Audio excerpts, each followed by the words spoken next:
Kali ini kita akan mencoba share tentang sistem ataupun cara kerja dari mesin bor hidrolik.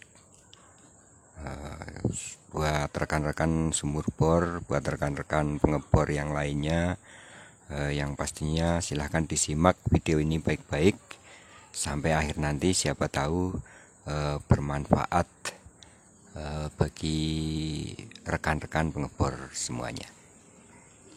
Yang pertama, bahwa mesin penggerak ini berasal dari mesin diesel yang berbahan bakar solar tentunya. Kalau untuk mesin ini kita lihat mesin diesel dengan kekuatan 26 HP 2200 rpm atau 2200 putaran per menit. Ini kebetulan berpendingin air. Ada sebagian kalau yang punya duit pakai merek Kubota ataupun Yanmar yang sudah pakai sistem radiator. Ini lebih bagus sekali. Kemudian dari mesin penggerak diesel ini tenaga dihubungkan ke sebuah kopel, dan ini yang memutar gear pump ataupun pompa hidrolik. Ya, ini kebetulan kita pakai yang 35 cc. Jadi pompa hidrolik atau gear pump ini yang memompa oli hidrolik yang diubah menjadi tekanan yang nantinya akan memutar motor orbit ataupun mengangkat teleskop hidrolik. Nah, ini kita lihat kemudian dari motor orbit ini kemudian oli hidrolik ditekan dan diteruskan masuk ke check valve control. Ini check valve control dan jumlahnya bisa disesuaikan atau dibuat sesuai dengan kebutuhan. Kalau mungkin untuk mesin ini butuh check valve control untuk memutar stang bor, kemudian untuk naik turun swivel, dan juga untuk menegakkan atau mendirikan rigmaster atau menara. Nah, di check valve control ini kita lihat memakai 3, kemudian ada satu bagian yang perlu diperhatikan, yaitu pengatur tekanan oli. Kalau itu ada sebuah ulir yang bisa diputar dengan kunci L, dan kalau tekanannya kita butuh besar, kita bisa putar ke kanan. Kalau kita mengecilkan tekanan, kita bisa putar ke kiri. Dan ini untuk mengatur putaran stang bor ataupun kecepatan naik turun dari swivel. Nah, oli hidrolik dari check valve ini kemudian kita teruskan sesuai dengan kebutuhan. Kalau mungkin untuk rigmaster kita butuh untuk mengangkat menara, kita bisa memakai teleskop. Ya, ini. Kemudian untuk memutar atau menaik turunkan stang bor, oli hidrolik dari check valve ini diteruskan ke motor orbit. Kalau yang ini kapasitasnya sekitar 315 cc, dan ini lebih dari cukup untuk mengangkat stang bor. Dan ini masih dibuat tekanannya ataupun daya angkatnya lebih tinggi lagi dengan cara membuat perbandingan putaran. Ini ada sproket kecil yang di motor orbit, kemudian disambungkan ke sproket yang lebih besar yang menggerakkan rantai RS60 double yang untuk menarik atau menaik turunkan stang bor. Demikian pula untuk memutar stang bor.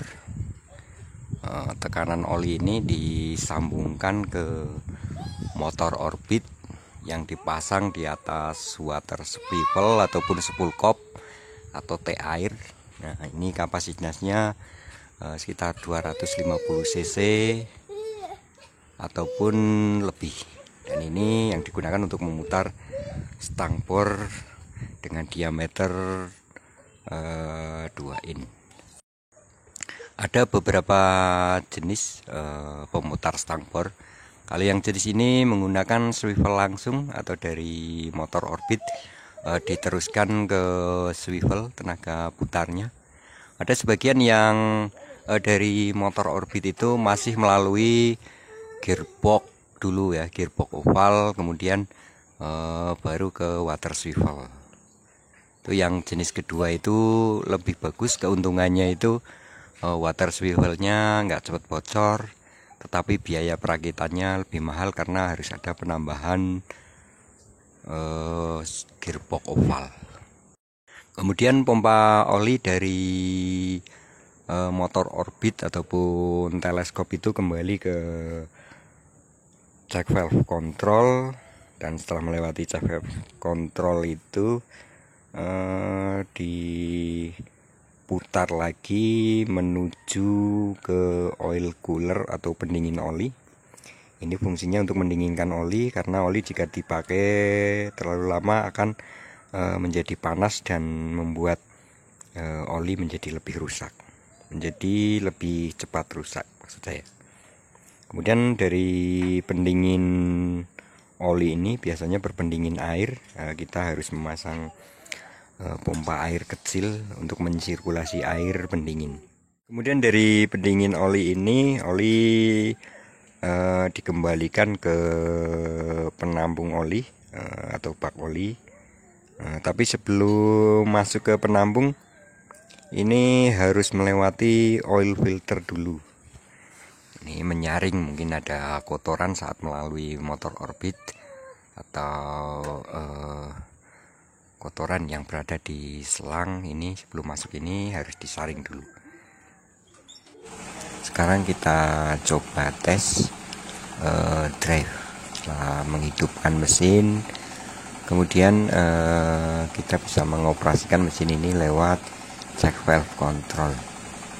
Ini untuk check valve yang sebelah kiri bisa dibuat untuk memutar stang bor. Kemudian ini untuk menaikkan rig master yang melalui atau menggunakan teleskop. Ini bisa dengan pelan-pelan. Kemudian kita bisa setel tekanan kalau terlalu kuat tekanannya sehingga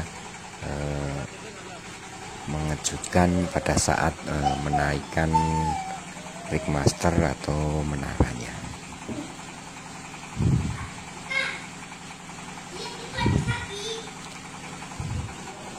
Nah, setelah berdiri tegak rig masternya, kita pasang penguncinya supaya rig masternya tidak bergerak atau berdiri tegak lurus terhadap rangka mesin. Kemudian kita coba cek valve kontrol satunya yang untuk menaik turunkan swivel. Ini bisa diatur tekanannya. Kemudian jika dirasa terlalu kencang naiknya atau turunnya, kita bisa merubah di sprocket speed reducer yang ada di motor orbit bawah. Kemudian kita mencoba tes pengeboran. Kita pasang mata. Kebetulan kita menggunakan mata jenis triwing, dan ini untuk asal sudah terpasang satu rudrat. Kemudian saat kita putar, maka mata ataupun stang bor, sambungan stang bor secara otomatis mengecang dengan sendirinya.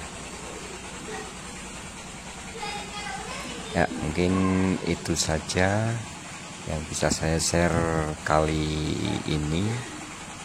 Semoga video ini bermanfaat bagi rekan-rekan sesama pengebor di seluruh Nusantara. Terima kasih sekali sudah mengunjungi channel saya, dan jangan lupa subscribe, like, dan share.